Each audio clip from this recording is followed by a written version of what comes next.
Hello, I'm Jeffrey Goodman. Welcome to Musicians Roundtable. Today, I'm very excited to have as my guest Daniel Spreadbury, who is the product marketing manager for Steinberg.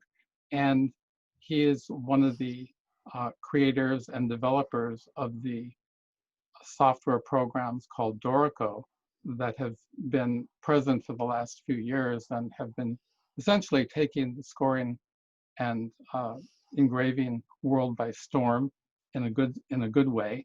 So Daniel, welcome. Thank you very much for having me, Jeffrey. It's lovely to be here. I should say that I'm in Los Angeles and Daniel is in London, and we're happy to use these technologies to be able to have our conversation. So Daniel, could you begin by discussing a little bit about what your work is with Steinberg and how you're connected to the Dorico programs? Of course, yeah. So as product marketing manager, I kind of have a number of hats, but the most important ones are, firstly, to play a role in actually how we communicate the benefits of the product to people who might want to use it, musicians of all stripes, whether they're teachers, students, copyists, composers, engravers, publishers, people working in the media, whatever it might be. So part of that is about, as I say, communicating the benefits of the software. But perhaps even the bigger part for me personally is working with the developers on hopefully understanding what our musician customers and potential customers would like to be able to do, and then translating those requirements into features that they'll enjoy using, and always with that goal of trying to make Dorico smart, make it efficient to use. We have this slogan, more time for music, but Dorico hopefully is smart enough that you can get the result that you want more quickly with another program, leaving you hopefully more time to do the things you really want to do, hopefully picking up your instrument and playing it, or whatever it might be. Difficult in these times, of course, to play that with other people, but I've certainly been tinkling the ivories on my own here at home in the absence of any other music making. And I hope that Dorico is able to do that for other people as well. So my job is really to navigate those waters, understand our customers, and then collaborate with our incredibly talented team of developers to build solutions that address their needs. That's wonderful. So with that in mind, I know that Dorico has 3 different products that have different features, all the way from a completely professional version to a free version for students who are just, and other people who are just becoming familiar with it. Could you go through each of the 3 just with an overview so we can understand them? Absolutely. So if we start at the top, the most fully featured version is called Dorico Pro. That is the sort of top of the line one. And if you're familiar with other programs like Sibelius and Finale, that would be the equivalent of, Finale 26 and Sibelius Ultimate, and then Dorico Pro. They're kind of the ones at the top of the market there. And Dorico Pro can do pretty much anything. You can write for an ensemble of any size. Dorico is unusual in that it's split into 5 different modes, which are basically to help you kind of navigate the process of building a piece. Although you can go through the modes in any order, but there are 5 of them. Setup mode, where you kind of build your ensemble, specify who's playing, what they're playing, how much of it there is, and so on. Write mode is where you actually input the music.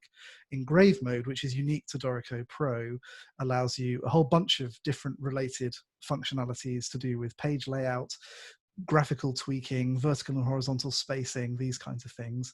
Play mode is actually a built-in sequencer that allows you to do very detailed MIDI editing and working with virtual instruments, mixing, running effects, etc. And then print mode is where you actually then get the music out onto paper or into PDF form or other graphical forms. And as I say, Dorico Pro has all 5 of those modes.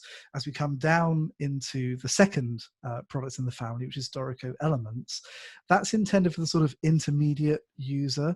So that one, you can create a score for up to 12 players. They can be doubling players. They can, you can have a clarinet doubling flute, or guitar doubling another kind of guitar, or whatever it might be. That's all one human player, as it were. So you can write for an ensemble up to 12 players. So that's suitable for all chamber music, most choral music, certainly most pop type and rock type combos as well can be written in there. But unlike Pro, Elements doesn't contain the engrave mode. So it has the full setup mode, the full write mode, the full play mode, the full print mode, but no engrave mode. So you're then relying on the fact that Dorico produces a beautiful engraved result by default, which is one of the things that we work very hard on to make sure that the software really does give you a great looking page of music when all you've done is write it in. You don't have to spend ages dragging things around and finessing the layout. And then at the very bottom of the family tree is Dorico SE, which, as you said a moment ago, is actually completely free to download and use. And Dorico SE it really has sort of two main uses, and you alluded to both of them yourself. One is for students.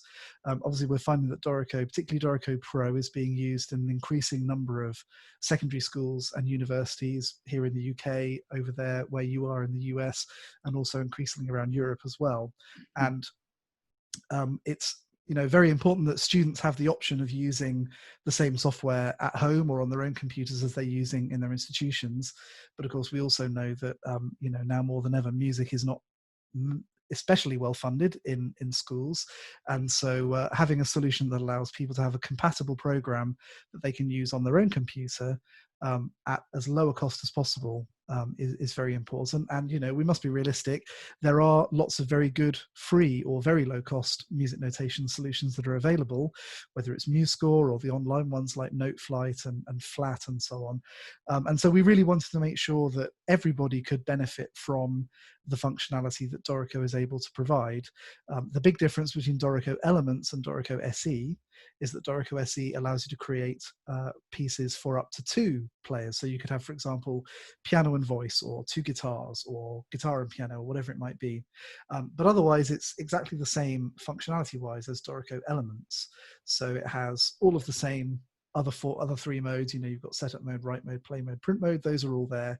And I suppose the other thing that's worth saying about both Elements and SE is that they can open projects created in any version of Dorico, including Dorico Pro. So even if your professor or your collaborator sends you a full orchestral score with 40 or 50 instruments, you can still open that and play it back in Dorico SE or Dorico Elements. So Dorico SE and Dorico Elements are also kind of useful reader applications, SE especially, of course, because it's free. Well, I'm finding I currently am using Dorico Pro, and I'm very amazed and pleased with it. It's a world of discoveries every day that I spend time with it. For my students, I now have the ability to send them a score that I've created, and they at no cost themselves, they can have the SE program, and then they can play the score. They can alter the tempo. They can select various areas. So I find that it's a wonderful, aside from notation, that the playback is not a passive thing, but it can be a very active, creative thing that helps people really learn to associate what's in their mind, what they hear, with what is on the printed page. So I think it's a tremendous, has a tremendous value there. Now, I do know some people who use other programs. I transitioned from Sibelius in the last couple of months, and I know some people who use MuseScore.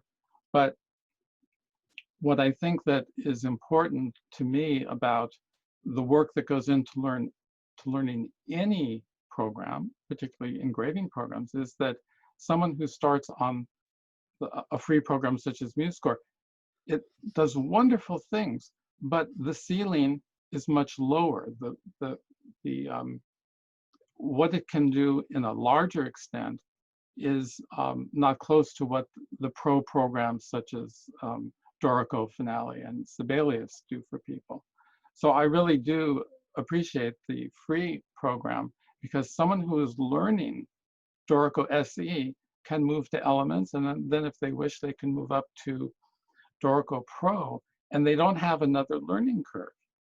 There are new things that they can do, but this is wonderful. So I like the idea that the ceiling is very high when you get a program like this. And I think it is just worth saying, if I may jump in for a mo, that particularly with a view to guitar, which I know is something very close to your heart, and for many of the people who are watching this video, that pretty much all of the guitar related features that are in Dorico Pro are present in Dorico SE.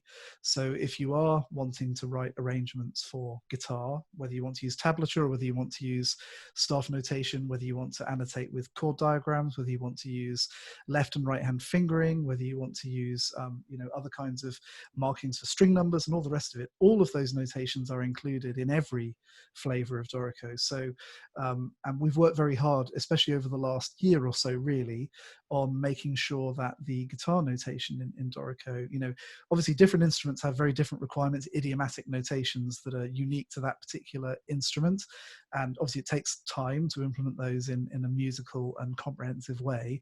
And we've done a lot of work on keyboard notation with cross-staff beaming and very nice pedaling and lovely keyboard fingering and so on.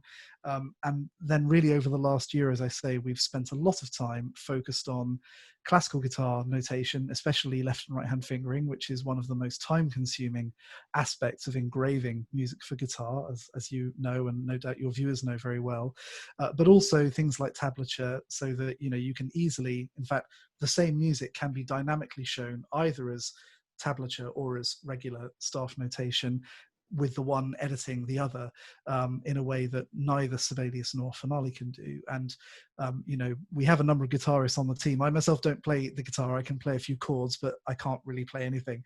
But we have a number of guitarists on the team and people who are very passionate about ensuring that Dorico's support for guitar notation is really second to none. And as I say, the nice thing about the way that we've actually ended up implementing it all is, with the exception of just fine adjustments to things like dragging fingerings around in engrave mode, every one of those features that is unique to guitar notation is present in all three flavors of Dorico, from the free one up to the pro one. Yes, that's really important, and that's much appreciated, both from my point of view of creating books of music arrangements, and also, as I mentioned earlier, for students and so forth. One of the things that some people are concerned or would like to know is how is Dorico in the three different programs equipped to handle imports from scores created in other programs?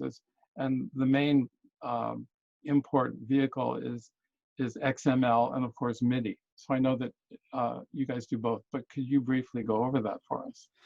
Absolutely. So yes, as you say, you can import either MIDI or Music XML from another program. I would say on the whole that Music XML, if you're coming from another notation program, Music XML is always going to be the preferred method to bring that across. If you're coming from a sequencer, of course, these days, sequencers and digital audio workstations do tend to support Music XML from their scoring views. So that's worth trying as well. And of course, the advantage of bringing Music XML over is that it does, in concrete terms, describe the note values and the rhythms and all the rest of it, which means that there's a lot less guesswork that the software has to do to interpret it. Obviously, when you bring MIDI over, it's really a transcription job rather than a kind of import job.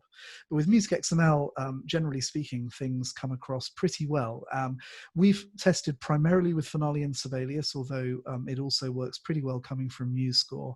And in particular, we do try to import guitar notations from Music XML when they're present, so fingering numbers, tablature if it's specified, those sorts of things will all come across, as well as all of the more general things like clefs, key signatures, time signatures, slurs, text markings, dynamics, and so on. So generally speaking, it works pretty well.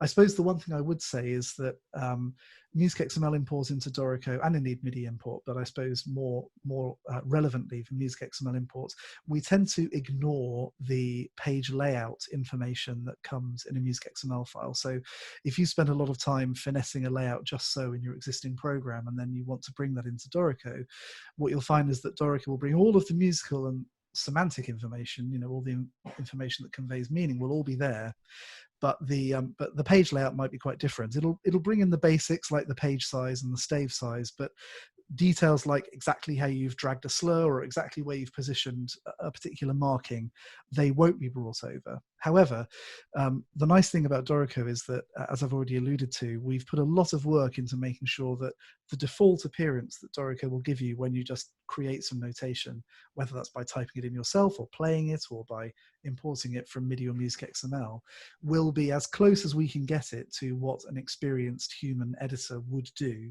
So we actually, on the whole, find that our users tell us that even though they have lost their tweaks when they bring their data across from another program, that the result they get in Dorico is actually at least as good, sometimes better, as the tweaked result they had.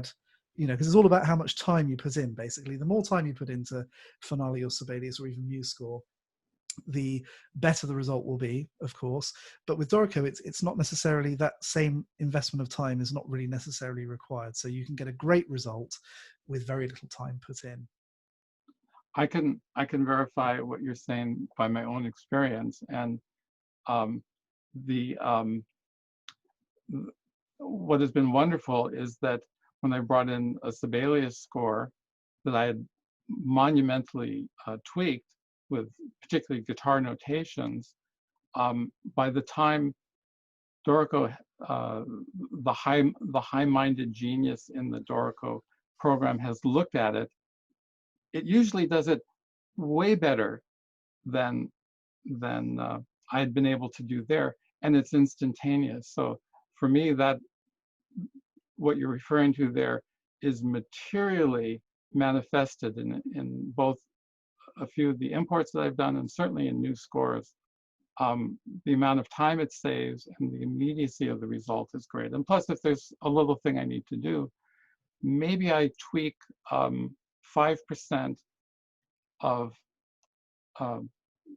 instrument notations in Dorico, whereas I would have to tweak almost all of them in Sibelius. And Sibelius is very flexible. You can do all of that, but it's really great there. So with that in mind, can you remind us when Dorico first came on the market? Here we are now in 2020, and a sense of future. Are you guys still working on developing aspects of the programs and so forth? Yeah, so as you said, Dorico came out a few years ago. It came out towards the end of 2016. So it's still a baby compared to its more mature competitors, which have been around for decades now, pretty much. But we're very proud of how quickly we've managed to develop Dorico. And, our general philosophy is that we won't put a feature into the program until we can do it as well as it needs to be done to satisfy the most demanding professional. So what that normally means is that we go from having no support for a certain thing to having support that is superior to what Finale and Sibelius can do. We go from having no support for something to having something that is superior to what Finale and Sibelius can do in sort of one leap, as it were. And I hope that's true with guitar notation, which, as I say, aside from fingering, which had been in for a little while, when we brought in tablature and different tunings and all these other things in Dorico 3 last year, we hopefully leapfrogged the other programs in a single bound, as it were.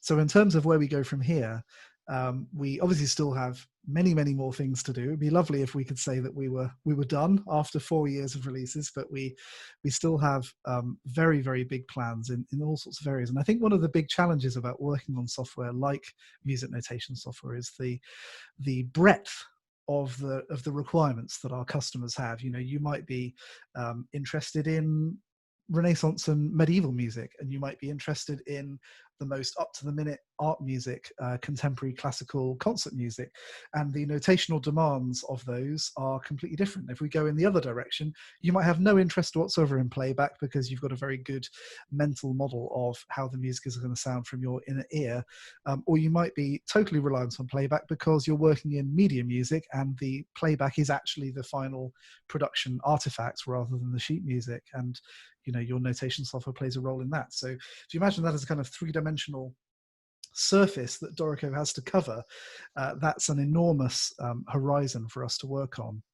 And as we look towards the future, we sort of have to try to cover every corner of that surface area. So in terms of guitar notation, I think we have done a pretty good job so far, but there are still a number of notations that we would like to improve for classical guitar, things like bar markings and capo markings and so on. would be there's still more work that we can do there. In general, with tablature, obviously at the moment we don't have any lute tablature or other historical fretted instruments. So, and the requirements there, as I'm sure your viewers will know, are obviously quite different from guitar tab, with things like, you know, the drone strings and the way that rhythms are denoted in lute tablature. So there's work to do there. And then looking more broadly, you know, we've got this enormous horizon to cover, and this 500+ year span of music notation to implement, and all the, you know, there are many other instruments like the guitar that have idiomatic notations that we would like to be able to do. You know, we've done keyboard, we've done harp, we've done guitar, but, you know, you can sort of take your pick from any other one of these many instrument families for things that would need to be done. So we're going to be very busy for the foreseeable future. And you know, although we've just released Dorico 3.5 earlier this spring and summer, we're now actually taking a bit of a sort of a breather in terms of we won't have another release out for the public very, very soon, but we're looking instead at some sort of deeper technical issues. There's some big technology transitions about to happen in our industry with, you know, new Macs that are powered by completely different technologies and so on.